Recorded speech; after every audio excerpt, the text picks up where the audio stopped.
Good morning students, कैसे हो।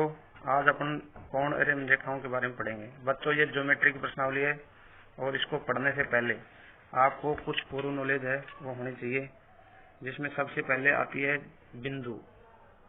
बिंदु आता है तो बिंदु तुम्हें जानने के लिए अपन पेन को अगर एक बार टिका के हटा दें तो ये एक बिंदु बनता है, इसको बिंदु कहते हैं। इस बिंदु का वैसे मैंने नाम ए दे दिया तो अपन इसको बिंदु ए कहेंगे। इसी तरह से कुछ भी नाम इसको दिया जा सकता है और बहुत सारे बिंदु ऐसे बना सकते हैं अपन। इसके बाद में तुम्हें पता होना चाहिए कि सरल रेखा क्या होती है। सरल रेखा एक सीधी रेखा होती है और वक्र रेखा एक टेढ़ी मेढ़ी रेखा होती है। तो रेखा के जो दोनों छोर हैं वो निश्चित नहीं होते हैं, यानी अनंत तक जा रहे हैं। तो ऊपर वाली जो रेखा है इसको सरल रेखा कहेंगे और नीचे वाली जो रेखा है इसको वक्र रेखा कहेंगे। बच्चों, इनको जानने के बाद आपको पता होना चाहिए किरण किसको कहते हैं। किरण जानने के लिए तुम्हें पता होगा कि अगर किसी लाइन के या किसी रेखा का एक छोर तो पता हो, दूसरा छोर पता नहीं हो, तो उसको अपन किरण कहते हैं। क्या कहते हैं? किरण कहते हैं। तो इसके बाद आता है रेखाखंड। अगर हम किसी रेखा का एक टुकड़ा ले लें, इसको मान लो ये बिंदु P है और ये बिंदु Q है, यहाँ से अपन इसको काट दें। यहाँ से काट दे तो इसका एक टुकड़ा आ जाएगा अपने पास, जिसका एक सिरा P होगा और एक सिरा Q होगा। तो ये जो PQ टुकड़ा है ये रेखा का टुकड़ा है, इसलिए इसको रेखाखंड कहते हैं। खंड का मतलब टुकड़ा होता है। इसके बाद बच्चों अपने को कोण के बारे में पता होना चाहिए। जब एक बिंदु से दो किरणें निकलती हैं, जैसे ये कोई बिंदु है और इससे एक किरण इधर निकली और इधर भी एक किरण निकली, तो ये कोण बनता है। बच्चों, जब ये दोनों लाइनें एक दूसरे के ऊपर चढ़ी हुई हो तो 0 डिग्री का कोण बनता है। और जैसे जैसे ये लाइन ऊपर जाती जाएगी तो कोण का मान बढ़ता जा रहा है। आप देख रहे हो कोण का मान बढ़ता जा रहा है, तो ये बढ़ता जाता है, यही कोण है। तो ये कोण छोटा भी हो सकता है और बड़ा भी हो सकता है। और ये वापस घूम करके एक चक्कर वापस घूम करके इसी स्थान पे आ जाए तो ये 360 डिग्री का कोण होता है। इसका मतलब एक बिंदु के चारों तरफ 360 डिग्री का कोण होता है। बच्चों, ये जो कोण अब तुम्हें दिख रहा है ये एक न्यून कोण है। न्यून कोण किसको कहते हैं? अब कोण के प्रकार मैं आपको बता रहा हूँ। कोण है वो कई प्रकार के होते हैं। एक है न्यून कोण, एक होता है समकोण, एक होता है अधिक कोण, एक होता है सरल कोण और एक होता है वृत्त कोण। बच्चों, ये जो मैंने बनाया है ये न्यून कोण है। अब इसको न्यून कोण क्यों कहते हैं, इसको समझने के लिए इससे पहले अपन एक उदाहरण समझते हैं कि हमने एक रेखा ली और दूसरी रेखा हमने इसके ऊपर ऐसी ली जो इसके ऊपर बिल्कुल सीधी खड़ी हो। देखो, इधर भी झुकी हुई नहीं हो, इधर भी झुकी हुई नहीं हो, बिल्कुल सीधी खड़ी हो। तो बिल्कुल सीधी खड़ी हुई अगर कोई लाइन है तो उसको अपन समकोण कहते हैं। क्या कहते हैं? समकोण। जैसे मकान बनाते समय भी मिस्त्री हैं वो गुणिया काम में लेते हैं, वो ऐसे समकोण ही होता है। तो ये हमारी ज्योमेट्री बॉक्स में जो सेट स्क्वायर आता है उसमें भी एक जो सिरा होता है उसका ऐसा ही होता है। तो इसको समकोण कहते हैं। समकोण 90 डिग्री के कोण को कहते हैं। अगर दूसरा जो कोण है अगर समकोण से छोटा है, या जैसे मान लो इधर है, इधर की साइड में है, तो उसको अपन कहेंगे कि भाई ये है, ये न्यून कोण है। जैसे देखो आप, जैसे ये जो कोण है यहाँ से लेकर के और यहाँ तक, जैसे 90 से कम तक, 90 हो जाएगा तब तो उसको समकोण कहेंगे। और 90 से कम तक है, चाहे वो 70 है, 60 है, 50 है, 40 है, 30 है, 10, 20, 5, 1, 2 कुछ भी है, यानी 0 से बड़ा है और 90 से छोटा है, तो अपन उसको न्यून कोण कहेंगे। न्यून का मतलब होता है कम। इसका मतलब ये समकोण से कम है, इसलिए ये न्यून कोण है। और बच्चों, अगर ये जो कोण 90 का हो जाए तो अपन इसको समकोण कहेंगे, और अगर 90 से भी बड़ा हो जाए यानी इधर चला जाए तो इसको अपन क्या कहेंगे? अधिक कोण कहेंगे।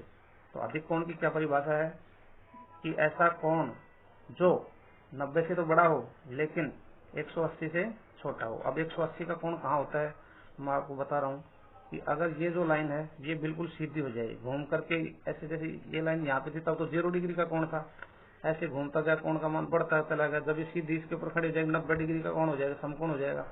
और अगर ये घूमती घूमती और आगे इसकी बिल्कुल सीधी लाइन बन जाए तब ये जो कोण होगा ये सरल कोण कहलाता है। क्या कहलाता है? सरल कोण कहलाता है। जैसे यहाँ से लेकर के और यहाँ तक ये, और नीचे भी ये सरल कोण ही होगा, क्योंकि नीचे का जो कोण बच गया वो भी कितने का होगा? 180 का। 180 और 180 360, क्योंकि एक बिंदु के चारों तरफ 360 डिग्री का कोण बनता है। तो बच्चों आपको सरल कोण समझ में आ गया है, जिसको ऋजु कोण भी कहते हैं। अगर सरल कोण है उससे कम है और 90 से ज्यादा है तो उसको अधिक कोण कहते हैं, और अगर 90 से बड़ा है और 180 से छोटा है तो उसको क्या कहेंगे, सरल कोण कहेंगे। इसके बाद में आप देखिए कि अगर कोई कोण 180 डिग्री से भी बड़ा हो जाए, जैसे मान लो ये यहाँ पे 180 डिग्री कोण था और इससे भी नीचे चला जाए, तो आप देखोगे कि ये जो लाइन है यहाँ से घूम करके यहाँ तक आ गई है, तो ये जो कोण है ये किस कोण को अपन वृत्त कोण कहेंगे। तो आपके सिलेबस में ये नहीं है, आपको नहीं पढ़ना है। आपको केवल न्यून कोण के बारे में पता होना चाहिए, समकोण के बारे में पता होना चाहिए, अधिक कोण के बारे में पता होना चाहिए और सरल कोण के बारे में पता होना चाहिए। बच्चों अगर आप ये चीजें समझ गए हैं तो आपको पढ़ने में कोई दिक्कत नहीं आएगी। अब अपन अपनी पाठ पे चलते हैं। इसमें ये 3 चित्र दे रखे हैं। इसमें ये बताया गया है कि भाई आप इन चित्रों को देखो और रेखा और कोणों के बारे में अध्ययन करो। इसमें 3 चित्र दिए गए हैं कोण के नीचे, जैसे एक ये दिया गया है, आप देखिए, एक ये दिया गया है, एक ये दिया गया है और एक ये दिया गया है। इनमें कोण बन रहे हैं, तो क्या तुम देख करके बता सकते हो कि ये कोण कैसा है। ये न्यून कोण है, ये वाला समकोण है और ये वाला अधिक कोण है। तो बच्चों आपके समझ में आ चुका है। अब अपन आते हैं इसके भी आगे की अवधारणा पे। इसमें क्या है, पूरक कोण है। पूरक कोण वे 2 कोण जिनका जोड़ क्या हो जाए, 90 हो जाए। जैसे मान लो चित्र में देखो आप, ये एक कोण 50 का है, एक 40 का, इन दोनों का जोड़ क्या हो रहा है, 90 हो रहा है। तो अपन इसको कहेंगे कि ये दोनों कोण एक दूसरे के पूरक कोण है, क्योंकि इनका जोड़ 90 हो रहा है।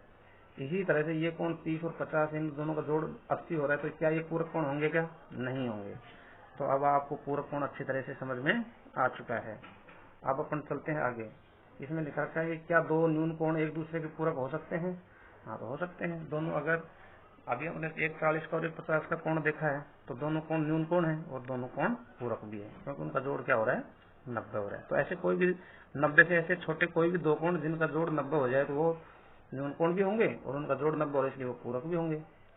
अब बात आती है कि दूसरे की क्या 2 अधिक कोण एक दूसरे के पूरक कोण हो सकते हैं, नहीं हो सकते, क्योंकि अधिक कोण तो 90 से बड़ा होता है, और जो 90 से बड़ा एक कोण ही 90 से बड़ा है तो दूसरा कोण तो उसका अस्तित्व नहीं होगा। तीसरा है समकोण का पूरक कोण क्या होता है। तो बच्चों समकोण का पूरक कोण, समकोण तो खुद 90 का होता है, तो उसमें कितना जोड़े कि जोड़ 90 हो जाए, तो इसका मतलब 0 है। तो इसका मतलब समकोण का जो पूरक कोण है वो क्या हो जाएगा, 0 हो जाएगा। आप चलते हैं अगले पेज पे। देखिए अब आती है अवधारणा समपूरक कोण की। समपूरक कोण किसको कहते हैं, ऐसे 2 कोण जिनका जोड़ 180 डिग्री होता हो उनको समपूरक कोण कहते हैं। जैसे इस चित्र में देखिए, ये कोण 50 का है और ये 130 का है, इन दोनों का जोड़ 180 हो रहा है, इसलिए इन दोनों को समपूरक कोण कहेंगे। समपूरक का मतलब है, पूरक में तो जोड़ 90 होता है और समपूरक में जोड़ 180 होता है, यानी 2 समकोण के बराबर होता है। इसका जो दूसरा चित्र है, इसमें आप देखिए कि 105 और 75, क्या इन दोनों का जोड़ 180 होता है, नहीं होता, इसलिए क्या ये समपूरक कोण होंगे, नहीं होंगे। इसी तरह से इसका तीसरा है, एक 45 का है, एक 100 का है, तो इनका जोड़ भी 180 नहीं हो रहा, इसलिए ये भी क्या होंगे, समपूरक कोण नहीं होंगे। अब बात आती है आसन्न कोण की। आसन्न कोण, आसन्न का मतलब होता है पड़ोसी। जैसे मैं एक चित्र बना रहा हूँ आपके सामने कि भाई ये किसी का ए व्यक्ति का मकान है और ये आगे इसके पड़ोस में ही बी व्यक्ति रहता है। तो ए और बी जो पड़ोसी हैं, इनके बीच में एक दीवार है, ये आप देख पा रहे हो, ये एक दीवार है। इन दोनों के बीच में एक दीवार उभयनिष्ठ है, यानी ये दीवार इसकी भी है और इसकी भी है, तो ये पड़ोसी हैं। इसी तरह से अगर अपन कोण के संदर्भ में इसको समझें, तो कोण में जब 2 कोण इस तरह से बने हुए हों कि उनके बीच में केवल एक ही लाइन हो, जैसे मान लो ये एक कोण बन रहा है और इसके बीच में एक ऐसे बन रहा है, तो यानी ये 2 कोण बन रहे हैं, यहाँ से लेकर यहाँ तक और एक यहाँ से लेकर यहाँ तक, 2 कोण बन रहे हैं। इस कोण को मैं 1 नंबर दे दूं, इसको 2 नंबर दे दूं, तो क्या 1 नंबर और 2 नंबर कोण के बीच में एक रेखा नहीं है क्या, एक ही लाइन नहीं है क्या, ये एक ही लाइन है, उभयनिष्ठ है, ये दोनों की है। तो इसका मतलब हम कहेंगे कि ये 1 नंबर का जो कोण है और 2 नंबर का जो कोण है वो दोनों आसन्न कोण है। तो बच्चों बहुत ही सरल सी अवधारणा है, आपके अच्छे से समझ में आ गई होगी। अब अपन चलते हैं आगे। देखो इसमें बता रखा है, आसन्न कोण में एक उभयनिष्ठ शीर्ष तथा एक उभयनिष्ठ भुजा होती है तथा दोनों कोण उभयनिष्ठ भुजा के एक ही ओर न होकर विपरीत होते, एक इधर होता है एक इधर होता है। अब आप इस चित्र में देख करके बताइए, पहला जो चित्र है, क्या ये दोनों आसन्न कोण है क्या, नहीं है। क्योंकि दोनों कोण दूर दूर हैं, इसलिए आसन तो हो ही नहीं सकते। दूसरा जो चित्र है, इसमें कोण एक और कोण दो आसन कौन होंगे, इसमें भी एक और दो आसन होंगे, इसमें भी एक और दो आसन होंगे, इसमें भी एक और दो आसन होंगे। तो आपको अच्छी तरह से समझ में आ गया है। अब अपन चलते हैं आगे बच्चों। इसके बाद आता है रैखिक कोण युगम। इसमें सबसे पहले तो आपको युगम का मतलब समझना चाहिए। युगम का मतलब होता है जोड़ा, यानी जोड़े का मतलब जिसमें दो चीज हो। और रैखिक का मतलब है सीधी रेखा। सीधी रेखा जो होती है, जैसे मान लो ये एक सीधी रेखा है, इस सीधी रेखा से हमने एक बीच में बिंदु ले लिया और उस बिंदु से हमने क्या किया, एक ऐसे एक कोण बना दिया। एक कोण बनाने से दो कोण बन गए, एक इधर कोण बन गया और एक कोण इधर बन गया। ये जो कोण है, ये मान लो 1 नंबर है और ये 2 नंबर है, तो ये सीधी सरल रेखा थी हमारी। तो 1 नंबर और 2 नंबर कोणों का जोड़ है वो 180 होगा, क्योंकि यहाँ से लेकर के यहाँ तक का जो कोण है वो 180 है। इसलिए 1 और 2 कोण है वो संपूरक हुए कि नहीं हुए, संपूरक हुए, बिल्कुल सही। तो ऐसे कोई भी दो कोण, ऐसे दो संपूरक कोण जिनके नीचे का जो आधार है वो एक सीधी रेखा बन जाए, तो उसको अपन कहेंगे कैसे कोण, इसको रैखिक कोण युग्म कहेंगे। बच्चों इसमें ध्यान देने वाली बात यह है कि संपूरक कोण तो अलग अलग भी हो सकते हैं, लेकिन रैखिक कोण युग्म में ये दोनों 1 नंबर और 2 नंबर के जो कोण है ये आसन्न कोण भी होंगे। आसन्न कोण होना जरूरी है, तो ये सीधी रेखा बनेगी। ये सीधी रेखा बनती है, इसका मतलब इन दोनों का जोड़ 180 होगा और ये जो रैखिक कोण युग्म कहलाएगा। अगर बच्चों इस रैखिक कोण युग्म में एक कोण अपने को दे दिया जाए तो क्या आप दूसरा बता सकते हैं? हाँ, बता सकते हैं, 180 में से घटा करके। तो 180 में से घटा करके अपन दूसरा कोण बता सकते हैं। इसके बाद आता है सम्मुख कोण, जिसको शीर्षाभिमुख कोण भी कहते हैं। बच्चों जब दो लाइनें एक्स की तरह काटती हैं तो यहाँ पे दो कोण बनते हैं, 2 का 4 बनते हैं कोण। एक कोण इधर बनेगा और एक कोण इधर बनेगा। तो ये जो आकृति है ये तुम देख रहे हो कि एक डमरू जैसी आकृति है, डमरू जैसी आकृति बन रही है यहाँ और यहाँ, यानी ऐसे आप देख सकते हो इसमें एक डमरू जैसी आकृति बन रही है। तो यानी एक कोण इधर बन रहा है और एक कोण इधर बन रहा है, तो इनको डमरू कोण की तरह से हम समझ सकते हैं।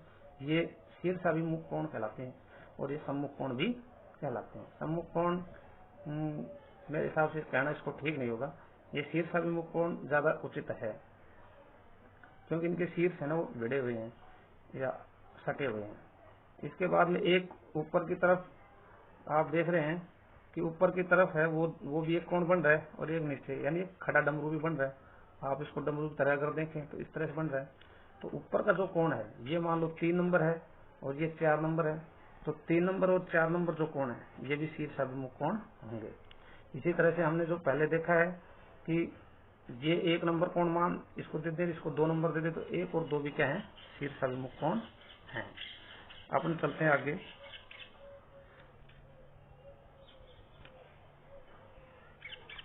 अब अपनी प्रश्नावली है प्रश्नावली 7.1। इसके जो सवाल हैं ये मैं आपको बता रहा हूँ, आपको अच्छे से समझ में आ जाएंगे। पहला सवाल है कोणों के निम्नलिखित जोड़ों में से पूरक और संपूरक कोणों को अलग अलग लिखिए। बच्चों इसमें 140 और 40 जो कोण है इन दोनों का जोड़ 180 हो रहा है, इसलिए संपूरक कोण होंगे। ऐसे दो कोण जिनका जोड़ 90 होता है वो पूरक होते हैं, जिनका जोड़ ऐसे दो कोण जिनका जोड़ 180 होता है वो संपूरक होते हैं। तो यहाँ पे दोनों कोण कैसे हो जाएंगे, संपूरक हो जाएंगे। इसके बाद दूसरा आप कर लेना। तीसरा देखिए 75 और 15, इन दोनों को जोड़ करके देखते हैं तो 90 होता है। तो 90 होता है तो इसका मतलब ये दोनों कोण कैसे हैं, पूरक कोण है।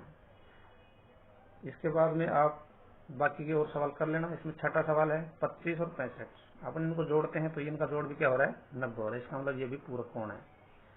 प्रश्न नंबर 2, ऐसे कोण युग्म ज्ञात कीजिए। युग्म का मतलब जोड़ा, यानी दो कोण बताने अपने को जो एक दूसरे के पूरक हों और दोनों समान भी हों।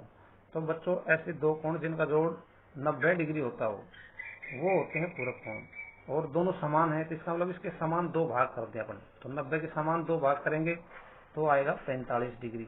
तो इसका मतलब दोनों कोण 45 हो जाएंगे, क्योंकि 45 और 45 जुड़कर कितने होते हैं, 90 होते हैं। तो ये हो गया अपना दूसरा नंबर सवाल। तीसरा देखिए, एक समकोण के संपूरक कोण का मान क्या होगा।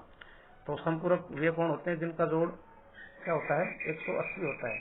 तो इसका मतलब हमें एक कोण तो दे रखा है कितना, 90, और दूसरा पूछ रहा है तो दूसरा 90 में क्या जोड़ें, यहाँ पे अपन क्या जोड़ें कि 180 हो जाए, तो इसका मतलब वो भी क्या होगा, 90 ही होगा।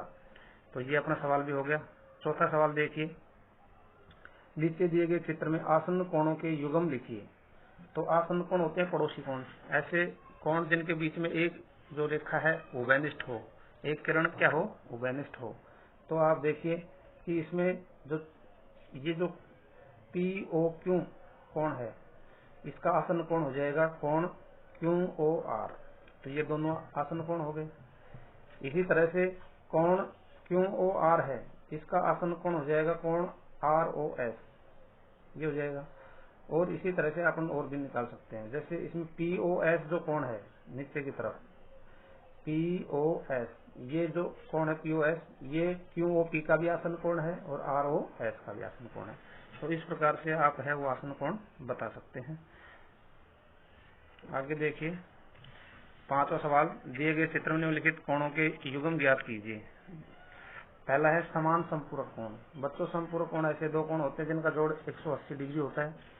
समान संपूरक, इसका मतलब वो समान भी है, तो इसका मतलब 90-90 के होंगे। तो आपको समकोण दिखाई दे रहा है क्या, इसमें दो समकोण दिखाई दे रहे हैं, रैखिक कोण युग्म के रूप में दिख रहे होंगे आपको।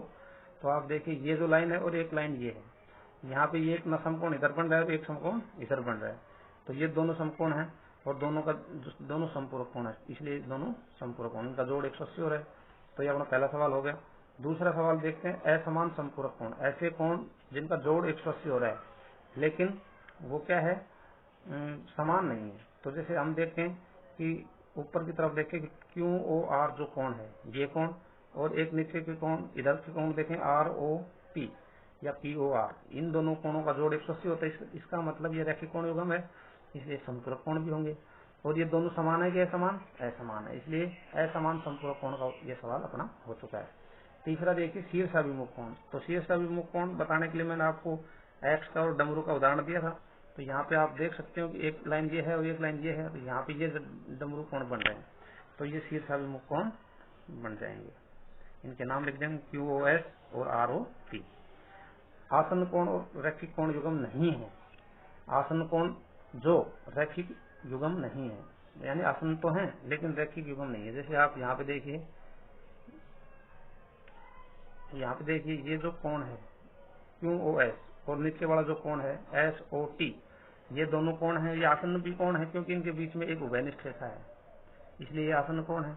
और ये दोनों कोण है, इनका जोड़ 180, इनका जोड़ 180 नहीं हो रहा, यानी सरल कोण नहीं हो रहा। तो इसका मतलब ये दोनों क्या है, रैखिक कोण युग्म नहीं है। इसके बाद पांचवा सवाल है, आसन्न पूरक कोण। आसन्न पूरक कोण, ऐसे कोण जिनका जोड़ 90 हो रहा हो और जो आसन्न भी। तो अभी हमने ये जो देखा है, ये दोनों कोण क्या हो गए, आसन्न कोण भी हैं और इनका जोड़ 90 हो रहा है, इसलिए ये पूरक कोण भी है। तो यही उत्तर हो जाएगा QOS और SOT। धन्यवाद बच्चों, ये अपन पढ़ चुके हैं प्रश्नावली। इसके तो 1 से लेकर के 5 तक के सवाल हैं। ये 5 तक के सवाल तुम्हें गृह कार्य में करना है और मेरे पर्सनल नंबर पे व्हाट्सएप करके आपको बताना है। Thank you.